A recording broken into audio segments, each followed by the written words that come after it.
Olá, irmãos, muito bom dia, que a graça e a paz de Cristo esteja em seu coração. Estamos aqui mais uma vez para louvarmos ao Senhor, bendizer o seu nome e mais esse domingo pela manhã estamos aqui para pregar a palavra, compartilhar com os irmãos todas as bênçãos que Ele tem nos concedido. Então, nesse momento estaremos orando.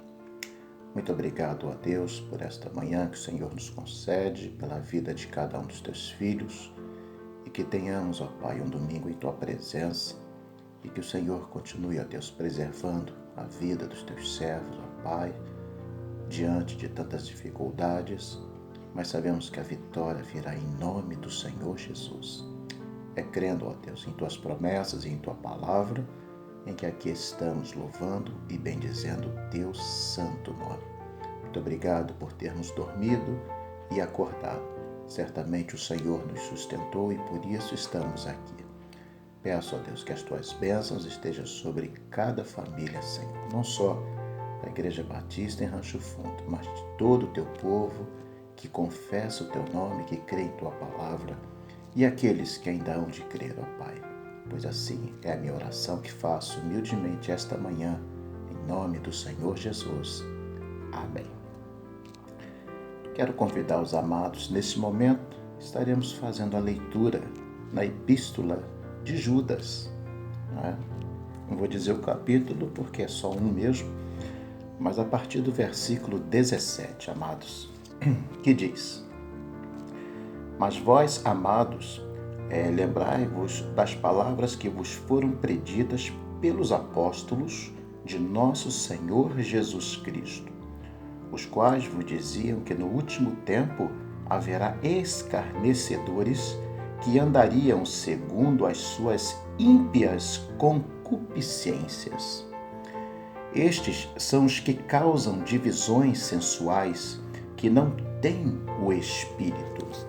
Mas vós, amados, edificando-vos a vós mesmos sobre a vossa santíssima fé, orando no Espírito Santo, conservai-vos a vós mesmos na caridade de Deus, esperando a misericórdia de nosso Senhor e Salvador Jesus Cristo, para a vida eterna. E apiedai-vos de alguns que estão duvidosos, e salvai alguns, arrebatando-os do fogo. Tende deles misericórdia com temor, aborrecendo até a roupa manchada da carne. Ora, há aquele que é poderoso para vos guardar de tropeçar e apresentar-vos irrepreensíveis com alegria perante a sua glória. Ao único Deus, Salvador nosso por Jesus Cristo, nosso Senhor, seja glória e majestade, domínio e poder, antes de todos os séculos, agora e para todo sempre. Amém. Para mim, vejo que é uma ótima, uma maravilhosa palavra, quando está aqui o irmão de Tiago, e sabemos que, segundo os estudos, após Jesus ter nascido de Maria, Maria teve outros filhos. Algumas religiões não acreditam desta forma, mas no desenrolar bíblico vamos ver que há este fato. Mas não é aqui que eu quero chamar a atenção dos irmãos. Nesse momento, a minha atenção está voltada justamente para a salvação que está em Cristo Jesus. Somos salvos por meio da graça e sabemos que para chegar até esse momento, sermos alcançados pela graça, é preciso de fé. Logicamente, irmãos, o apóstolo Paulo, em Romanos 10, 17, diz que a fé vem pelo ouvir e o ouvir pela palavra. Então, é muito importante, quando estamos ouvindo alguém pregar, o nosso coração esteja vazio das coisas deste mundo. Porque se nós não termos a atenção naquilo que está sendo pregado, logicamente nós não vamos ser alcançados. pela graça do Senhor. Porque a revelação de Cristo está na palavra.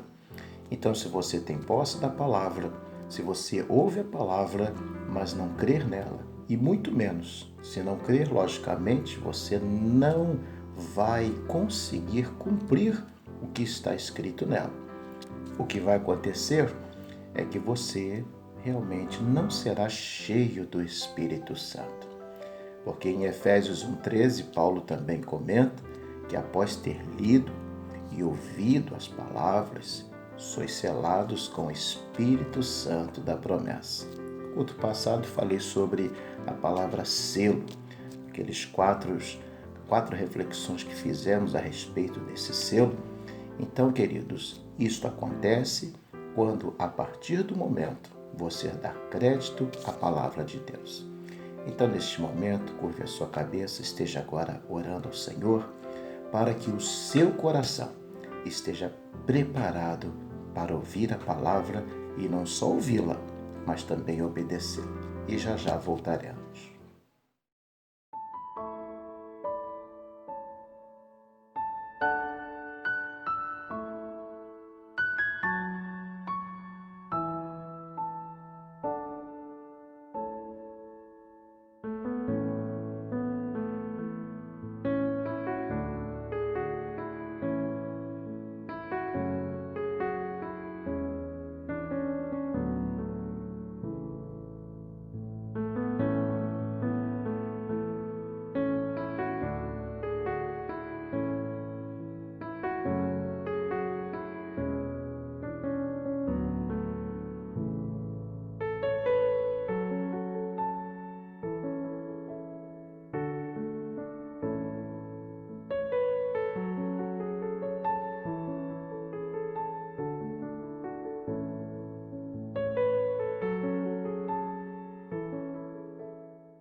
Voltando então, amados, estamos aqui na epístola em que Judas escreve.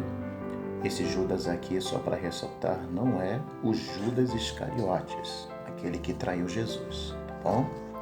Para aqueles principiantes no Evangelho, às vezes vê o mesmo nome, então pode correlacionar as pessoas, não tem nada a ver. Continuando então, estamos diante de uma palavra quando estava Judas falando contra os ímpios e os falsos mestres. Por isso, nós que somos pregadores, precisamos ter cuidado daquilo que nós estamos pregando. Porque se nós falamos sobre o amor e nós não executamos isto, nós somos falsos, estamos mentindo. A respeito, por exemplo, dos fariseus, que jogavam um jugo muito pesado em cima das pessoas, religiosamente falando, entre aspas aí, porque na verdade, queridos, eles imputavam sobre as pessoas certas sentenças e julgamentos que eles mesmos não cumpriam. Esse é um problema. Então, a atenção que precisamos de ter na palavra, porque Cristo é tudo em todos. Paulo fala isso lá em Colossenses. Mas é importante lembrar que todas as coisas estão sobre o domínio do Senhor. Não estão sobre o seu domínio ou sobre o meu domínio. É importante lembrar que a cada ação que executamos, o Senhor precisa estar realmente ciente. Logicamente, ciente Ele está. Eu quero dizer que você precisa confessar isso diante ao Senhor, porque desta forma você evitará a falsidade. Porque aqueles que andam em Cristo, nova criatura é. As coisas velhas passaram e eis que tudo se fez novo. É a palavra que Paulo prega lá em 2 Coríntios, capítulo 5, versículo 17. Então, se eu sou nova criatura, obviamente que, como nova criatura, a velha criatura passou. Se eu mentia, não minto mais. Se eu roubava, não roubo mais. Se eu matava, não mato mais. E etc. Procurando, então, uma vida perseverante na presença do Senhor, para que, irmãos, a tempo dele, sejamos exaltados. Judas, então, ele enfatiza aqui contra os falsos mestres, justamente nos advertindo o quê, queridos? Para que a gente não tropece, para que a gente não acredite em palavras que não vão nos levar a nada. Por isso, é sempre muito importante, quando acontece um grande movimento, que às vezes desperta muitas pessoas, mas às vezes não despertou lá no coração de Deus. É apenas uma empolgação humana. Nós precisamos tomar ciência daquilo que o Senhor quer para nossas vidas. Você quer ver lá no versículo 7? Olha só o que está escrito. Assim como Sodoma e Gomorra e as cidades circunvizinhas, que, havendo-se corrompido como aqueles, e ido após outra carne, foram postas, por exemplo, sofrendo pena do fogo eterno. Sabemos que Sodoma e Gomorra, duas cidades, foram destruídas por causa da violência, da prostituição, da impenitência, porque haviam lá homens que não se arrependiam, achavam que o que estava fazendo tinha que ser aquilo, tem que ser desse jeito, e quem não respeitasse morria. Então aí a violência ia gerando a violência. Queridos, é importante a gente perceber que como igreja nós precisamos ter uma coisa chamada comunhão. E na comunhão acontece um fato muito interessante, irmãos. Nós somos diferentes, pensamos diferentes, mas isso não significa que podemos trabalhar juntos, que podemos alcançar a vitória juntos. Na verdade, são as nossas diferenças que nos farão vencedores. Paulo, por exemplo, quando prega lá em Coríntios sobre os dons espirituais, ele fala até uma pergunta, e se todo o corpo fosse olho? Realmente seria um corpo de uma grande visão, não é mesmo? Mas de pouca execução, porque não teria mão, não teria pé, não teria ouvido. Enfim, então vamos entender que cada um de nós é uma parte desse corpo e a cabeça é Cristo. Então Judas está nos voltando e nos conduzindo, assim como também Paulo. Estamos aí estudando sobre a vida de Paulo. Estamos falando da quarta lição aí, o Cristo cósmico. Por que cósmico? Vem de cosmos, vem de universo. Ele é dono de tudo, ele fez todas as coisas. Então nós entendemos que nada será feito sem a permissão do Senhor. Eu quero que agora você pense nisso. Tudo na sua vida tem a permissão de Deus? Ou você simplesmente acha que tem e faz e vamos fazer? Então eu quero que agora você reflita sobre isso. Curve a sua cabeça e nesse minuto de oração que você vai fazer, tente relembrar se alguma coisa passou e que você não levou diante do Senhor, tá bom? E já já nós vamos voltar.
Muito bem, agora que você já pediu ao Senhor, relembrou se alguma coisa você fez sem a autorização de Deus e a partir desse momento você estará em tudo recorrendo ao Senhor. Há uma palavra quando Judas também nos escreve lá no versículo 20. Mas vós, amados, edificando-vos a vós mesmos sobre a vossa santíssima fé, orando no Espírito Santo, conservai-vos a vós mesmos na caridade de Deus. esperando a misericórdia do nosso Senhor Jesus Cristo para a vida eterna. Deixa eu lembrar aqui que lá em Lamentações de Jeremias, capítulo 3, o versículo 22, ali o profeta diz que as misericórdias do Senhor são a causa de não termos sido consumidos. Aleluia! Glórias a Deus por isso. Se não fossem as misericórdias do Senhor, nós não estaríamos aqui. Lá no Salmo 23, o verso 6, diz que as misericórdias do Senhor, as suas bondades, me seguirão todos os dias e habitarei na casa do Senhor por longos tempos. E então nós começamos a perceber que nós somos agraciados, sim. Somos agraciados a partir do momento em que nós cremos em todo este processo, desde o ato de Deus, que é a salvação. A salvação, ela é um ato do Senhor. Você se arrepende, você crê na palavra, você então se transforma numa nova criatura. A partir então deste momento, sois selados com o Espírito Santo da promessa. Você passa a ser propriedade do Senhor. E aonde quer que você vá, você está marcado, você tem o selo. Alguém realmente vai perceber que você é uma pessoa diferente, você dá testemunho, você ama, você perdoa, você tolera, você batalha pelas pessoas, você contribui sem nada querer em troca, você nunca faz questão de aparecer, porque quem tem que aparecer é o Senhor. E por aí por diante, as pessoas vão notando realmente uma novidade de vida, porque aos que estão em Cristo, nova criatura é. É nesse sentido, queridos, que nós temos que perseverar. Porque entendo, no mundo em que estamos vivendo, não é fácil fazer o bem. E muitas vezes precisamos perseverar. Precisamos ter mais do que resistência. É uma expressão chamada resiliência. Você tem aquele momento de perseverança sobre a perseverança. Tem que ser resiliente. Porque realmente as intempéries deste mundo, queridos, elas podem atrapalhar. Como Judas cita aqui os falsos mestres que iludiam as pessoas, como os fariseus que imputavam sobre as pessoas pesadas sentenças religiosas, mas tudo no intuito deles estarem escondidos. Então, queridos, não adianta fazer isso, não adianta mentir, ocultar, não adianta querer ser o que não é. Nós precisamos, à luz de Paulo, quando ele diz, sede meus imitadores, como eu sou de Cristo. E realmente, Paulo, depois que ele se transformou numa nova criatura, ele realmente passou a dar testemunho do Evangelho. Mas em nada tenho a minha vida por preciosa, contanto que cumpra em mim, com alegria, o ministério que recebi do Senhor Jesus. Há essa expressão, esse versículo lá em Atos 20, 24.